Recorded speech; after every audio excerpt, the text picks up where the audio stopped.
We have some major news right now. The Trump administration has launched a large scale immigration crackdown following the devastating shooting of two members of the West Virginia National Guard in Washington, D.C., with the President of the United States using the shooting as a way to suspend all immigration activities for Afghan nationals, attempt to strip all Somali refugees of any protections in the United States of America, calling it an act of terror and going forward, reviewing the status of millions of Americans here in the United States of America, all while ICE is actively ramping up its surveillance state by purchasing more surveillance equipment to review you and your social media of citizens and non-citizens alike. Make sure to like, comment, share, and subscribe because even on Thanksgiving, I'm bringing you the news and people need to know about this. So overnight, we learned that the devastating National Guard shooting that happened in Washington, D.C. Well, the 29-year-old Afghan suspect was actually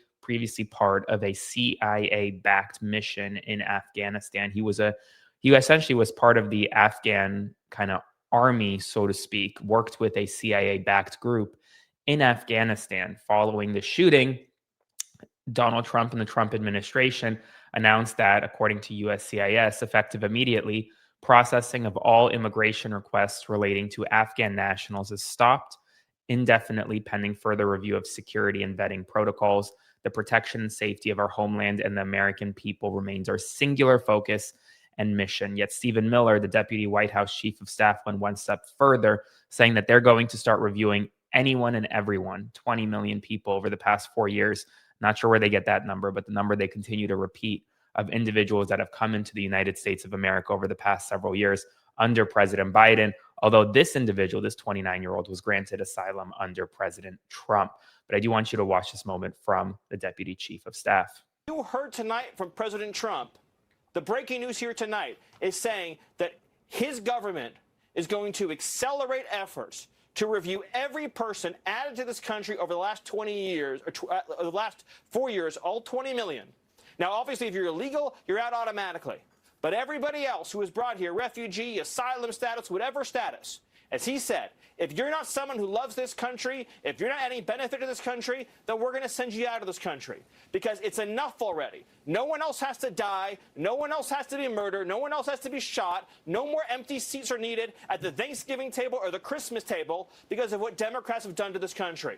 So tonight we heard from a commander-in-chief a historic announcement, a brave announcement, exactly what America needed to hear, Kellyanne. But the issue with that is this individual, this 29-year-old man, actually, well, he did come under President Biden in 2021 during the operation withdrawing from Afghanistan. He applied for a visa in December of 2024, less than a year ago. That visa was granted in April of 2025 under this president of the United States. Is that he comes here from Afghanistan. Now, this is a guy who's been living in Washington State, not Washington, D.C., on the other end of the country. He comes here from Afghanistan in the summer of 2021. Remember what that was like. Refugees fleeing Afghanistan, people had to be recommended by U.S. people on one end, vetted on this end by government background checks as far as they could do in Afghanistan, have sponsors and so on. He settled in Washington. He applies for asylum in December of 2024. Now, he goes through another vetting process involving that, and he's approved for asylum in April of this year under the Trump administration. He comes in under the Biden administration. These checks are being done. I remember as a part of the Joint Terrorism Task Force in New York, where we supplied people for that vetting process, it was a lot of pressure. There was a lot of people. They were being kept in military installations. A lot of that vetting had to be done very quickly. I also remember we had to go back afterwards when we found information on certain people and bring them back. In this case, that's all we know about this individual. So they're admitting that he actually, while he came under President Biden, he had asylum approved under President Trump. Donald Trump's team vetted this individual and approved his asylum earlier this year. And despite all of that, the administration continues to use what happened to the two National Guard members essentially to conduct this large-scale crackdown of immigration in the United States of America. And I want you to hear directly from the President of the United States, because he didn't mince words when he spoke after the shooting. This heinous assault was an act of evil, an act of hatred, and an act of terror. It was a crime against our entire nation. It was a crime against humanity. The hearts of all Americans tonight are with those two members of the West Virginia National Guard and their families. The love of our entire country is pouring out for them, and we are lifting them up in our prayers. As we are filled with anguish and grief for those who were shot, we're also filled with righteous anger and ferocious resolve.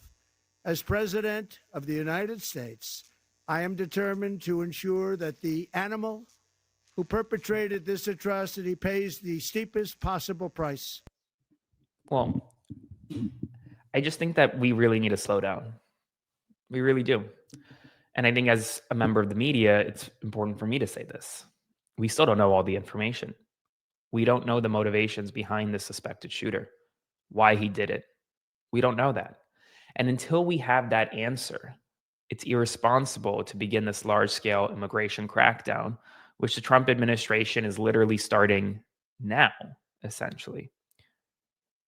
It's irresponsible. But to me, what it seems like is that this administration wants to use what happened as a way to do something that it's always wanted to do. It's always wanted to essentially go after Afghan nationals. They've increased attacks on Somali nationals, especially in Minneapolis and in Minnesota, over the past, I would say, couple weeks.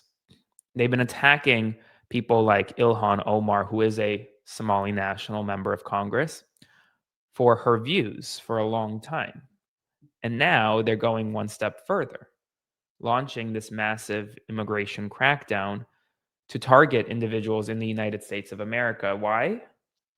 Simply because of the color of their skin and where they're from. And I've also seen a lot of hate and a lot of Islamophobia especially on Twitter over the past 12 hours, 24 hours. And it's only getting worse. It's only getting worse. And I think right now, in this moment in our nation, we need to come together rather than tear one another apart, especially on Thanksgiving. Dividing one another, spreading hateful Islamophobic rhetoric does no one any good. And so if you're watching this, don't do it. Join me in trying to bridge that divide a little bit. Even on Thanksgiving, I'm bringing you the news because I think it's an important moment in our history. It's important that you know what is happening right now in this moment. I will always provide you updates, so spread the word. Make sure to like, comment, share, and subscribe. And I'll see you soon for another update. So stay tuned for more.